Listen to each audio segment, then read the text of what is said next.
ऐकलंस ना, mummy papa बोलतायत गौतम बांदेकरच्या फॅमिलीला घरी जेवायला बोलवणार आहेत आणि तेव्हाच मग तुझ्या लग्नाची तारीख ठरवणार असं मम्मी बोलली आहे. अशी शांत शांत बसून राहते ना म्हणून हे सगळं होतंय. आणि मम्मीला असं वाटतंय की तुझी एंगेजमेंट अर्धवट राहिली म्हणून तू अशी उदास बसलीस. ताई, मला ना असं वाटतं तू घरी सगळ्यांना सगळं सांगून टाक. थांबीत जाऊ शकते. अनु, ते काय करतेस तू? तुला असं नाही वाटत का की मम्मी पप्पांना जर आपण आता सांगितलं तर त्यांना वाईट वाटेल, टेन्शन येईल ना त्यांना? आणि याआधी मी तुला सांगितलंय ना, त्या फॅमिलीमध्ये आणि आपल्यामध्ये काही मेळ नाहीये. त्यात पप्पा म्हणाले की नाही, खानोलकर घराशी काही संबंध ठेवायचा नाहीये. मग असं सगळं असताना आपण कसं सांगणार आहोत? आणि हे बघ, मम्मी पप्पांसाठी मी हे लग्न करणार आहे. आणि लग्न होईपर्यंत अशीच उदास बसून राहणार आहेस? ताई यार, मला नाही आवडत तू अशी उदास बसलेली.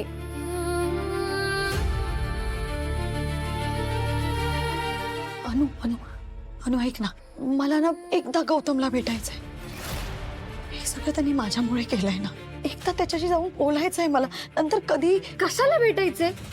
जे झालं ते झालं. आता तू तू या सगळ्यांमध्ये नको पडू. राहू दे आता, नको भेटू.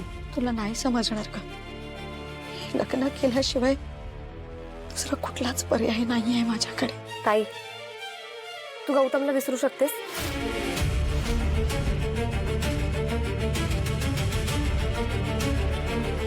ऐक ना, एकदाच भेटायचंय मला.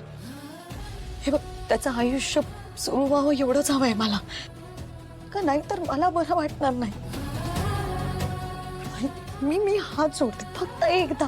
हे ओझं घेऊन मी लग्नाला नाही उभी राहू शकत. नाही, मी येईन. या बाय. मिस्टर जय खानोलकर, पुन्हा आलीस? काय? माझं रेजिग्नेशन लेटर.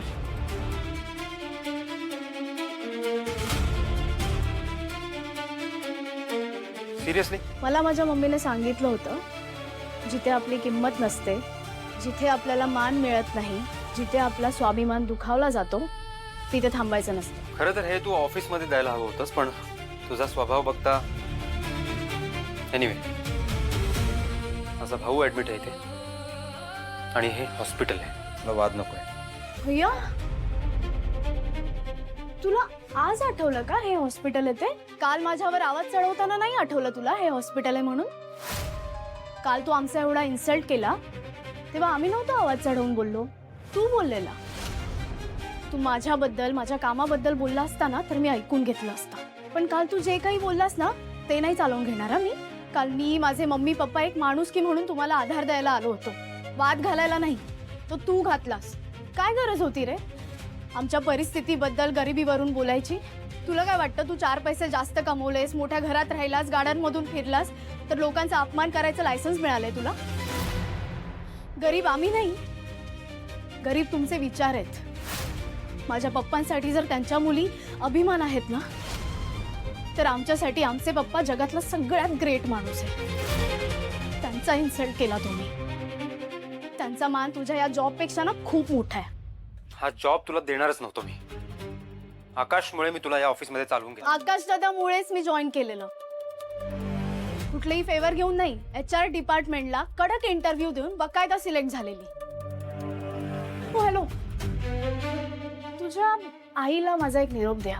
काल त्या जे काही मुलींनी कसं वागावं वगैरे बोलत होत्या ना, त्यांना बोल की आधी माणूस म्हणून कसं वागावं हे तुमच्या मुलाला शिकवा. ए, पास ना, माझ्या आईबद्दल काही बोलायचं नाही. माझे पण मम्मी पप्पा काय रस्त्यावर पडलेले नाहीयेत. कधीही कोणी येऊन कसं पण त्यांना बोलेल. आधी ना घराकडे लक्ष दे. ते परफेक्ट आहे असं तुला वाटत असेल ना, तर आज का तुझा भाऊ या अवस्थेत इथे? काय एवढी मोठी स्टेप घेतली त्याने?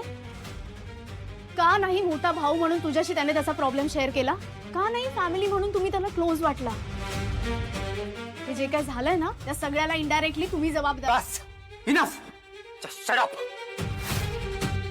का झालं, कसं झालं ते मी बघून घेईन. आणि ही मुलगी आहे ना,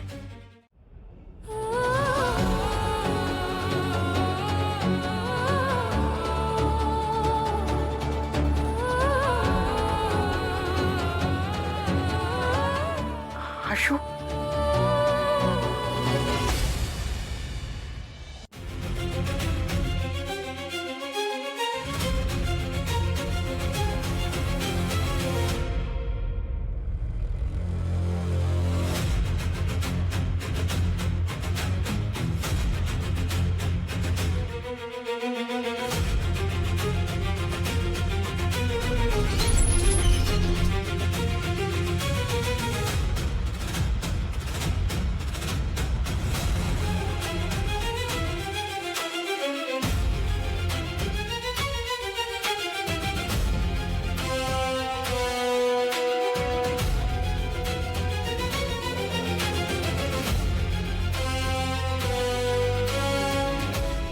जाऊ दे, जिन्यानेच जाते.